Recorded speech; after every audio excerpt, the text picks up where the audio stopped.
Hello everyone, how are you doing? This is MD Tech here with another quick tutorial. In today's tutorial, I'm going to show you guys how to install and set up your HP DeskJet 4155e printer on your Windows device. So this should hopefully be a pretty straightforward process here, guys. And without further ado, let's go ahead and jump right into it.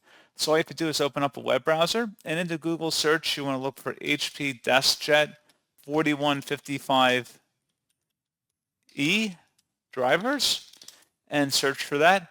Best results should come back with an HP support page that says HP DeskJet 4155e all-in-one printer software. Go ahead and open that up. And then on this page, you want to scroll down and you want to expand the installation software and full/basic driver support. Should be a link that says HP Easy Start Printer Setup Software, offline use only. Select download. And then once it's downloaded to your system, you do want to open that up to finish the installation.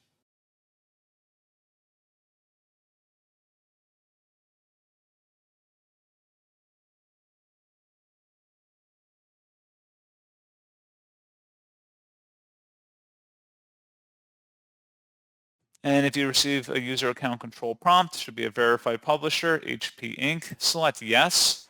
And then you just want to proceed with the installation like you would any normal application. And that should pretty much be it. So as always, thank you for watching this brief tutorial. I do hope that I was able to help you out, and I do look forward to catching you all in the next tutorial. Goodbye.